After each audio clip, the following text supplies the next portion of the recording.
Mirë se erdhe në botën ku askush nuk është i pafajshëm. Sekrete shqiptare, vendi ku rrëfimet më të thella, më të ndaluara dhe më të pathëna të shqiptarëve marrin zë. Na bëni subscribe për histori të ndryshme.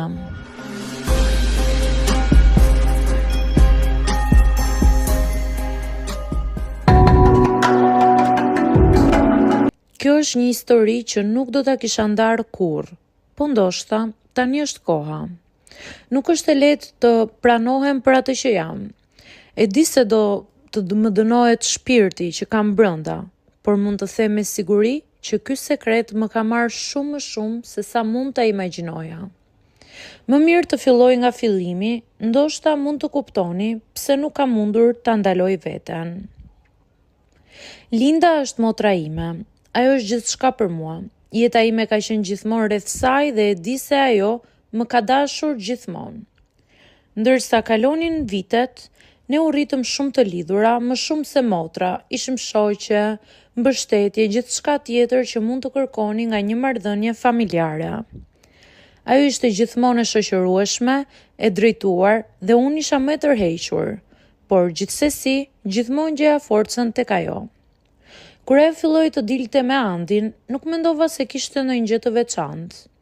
Ai ishte i qetë, serioz, por gjithashtu i kujdesshëm për të. E vlerësoja që ishin kaq të lumtur së bashku dhe gjithmonë i thosha vetes se ai ishte një djalë i shkëlqyer. As nuk kisha dyshim se ai ishte njeriu që ajo kishte kërkuar gjithë jetën.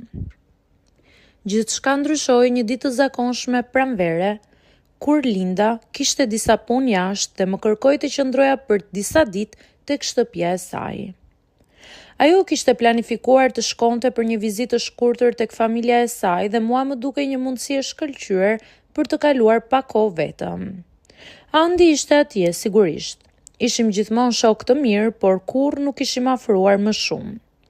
Ai ishte burri i motrës time dhe në mendjen time ishte i paprekshëm, dikush që nuk do të duhej të kishte asnjë lidhje me mua më shumë se ajo që kishim. Por kur qëndrova atje, diçka ndryshoi. Ai kishte një mënyrë të veçantë për të bërë të ndihesh sikur je e rëndësishme, sikur çdo fjalë e tij ishte e menduar dhe e kujdesshme. Bisedat tona filluan të bëheshin më të shpeshta. Flisnim për gjithçka, për jetën, për punën, për ëndrat.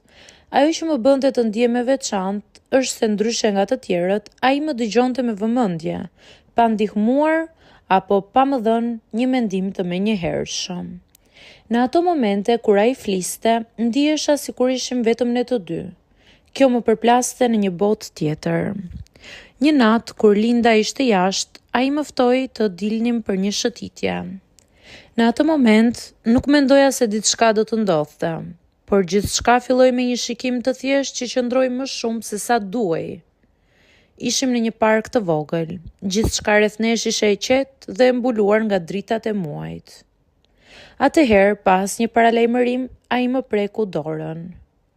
Nuk e dija si të reagoja, po ndihesha sikur nuk mund të largoja dot duart e tij. Syt më pan thellë dhe ishte si një tingull i qetë që më shpërtheu në mendje. Kur buzët e tij prekën të mia, çdo gjë ndryshoi. Nuk isha e sigurt se çfarë po ndodhte, por diçka brenda më tha, mos ndalo. Pas atij momenti, çdo gjë ishte ndërlikuar.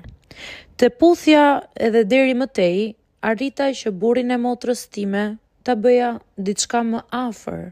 Ndihesha sikur kishte ndodhur gjëma. Të nesërmen, Linda u kthye. Sytë e mi ndiheshin të mbushura me një ndjesi të çuditshme, por gjithçka që mund të bëja ishte të mbaja të fshehur atë që kishte ndodhur. E dinim që gjithçka kishte kaluar dhe po vija në vete, por ndihesha si një e huaj. Takimet me Antin vazhduan, të shkurtra, të fshehta dhe gjithmonë me një ndjenjë përgjegjësie. Ai më shihte si një grua tjetër, jo si motrën e gruas së tij, dhe ai e dinte se çfarë po bënim. Por ishte një forcë që na tërhiqte. Dhe çdo herë që ishim të vetmuar, ajo forcë na shpërthente. Gjërat vazhduan të bëhen gjithnjë e më të vështira. Linda filloi të pyeste shpesh për Andin, për marrëdhënien e tij me të, për çdo gjë që lidhej me të.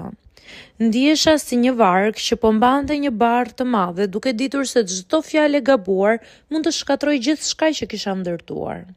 Por nuk mund të largohesha, nuk mund të ndaloja. Kisha rënë thellë në diçka që nuk kishte kthim. Dhe i gjitha kjo ishte një ndjenjë e humbur, e gënjeshtërt dhe nuk din nëse do të ndalesha ndonjëherë. Të gjithë e dim se sekreti ka një mënyrë për të dalë në sipërfaqe. Ndoshta ajo gjithmonë ashtu si e presim, por më shpejt se sa ne e mendojmë.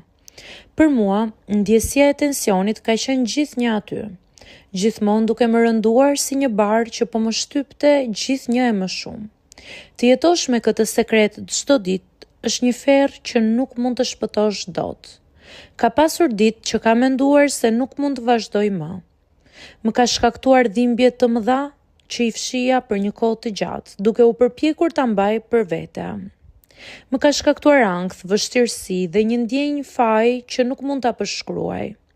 Por nuk mund ta ktheja pas, dhe çdo herë që shikoja Andin, më dukej se ai ishte po aq i ndikuar nga kjo situatë si unë, dhe gjithçka që mund të bënim ishim të vazhdonim fshehtësim për këtë marrëdhënie të ndaluar.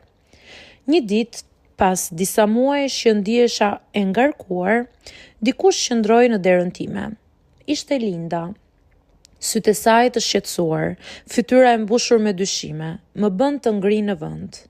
Nuk e dija se çfarë priste, por e ndjeva se ky ishte fundi.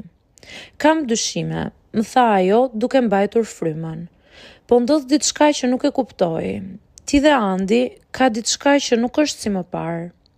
Zëri i saj kishte një ngjyrim shqetësimi dhe unë nuk mund të shija që ajo po luftonte me veten për të thënë atë që mendonte. Për një moment ndjeva se do të shpërtheja.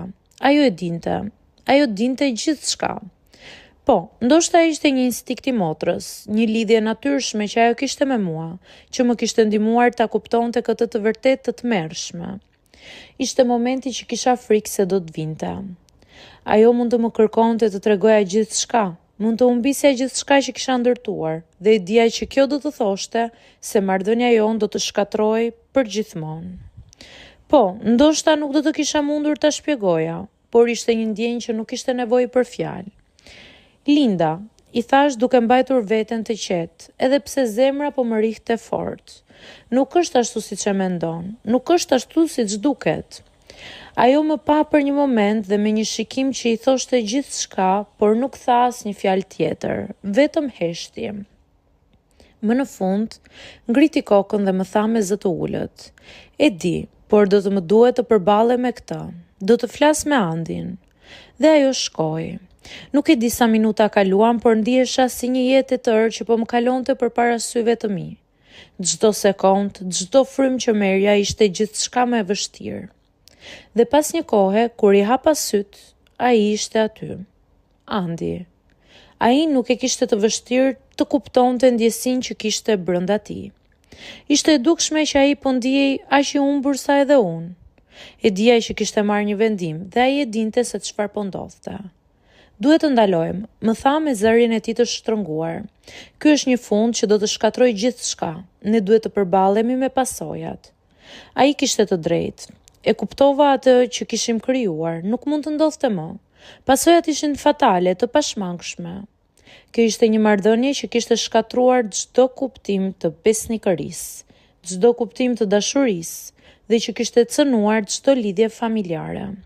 Ne nuk mund të shpëtonim nga ajo që kishte ndodhur, por mund të përpiqeshim të shihnim se si të shëroheshim nga kjo dhimbje. Ai mori përgjegjësinë e tij dhe unë e pranova. Linda e mori vesh. Ajo mbajti veten të fortë.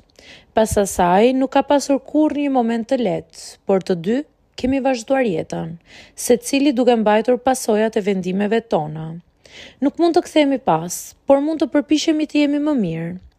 Tani, kur e mendoj atë që ndodhi, ndjej një lloj qetësie të hidhur.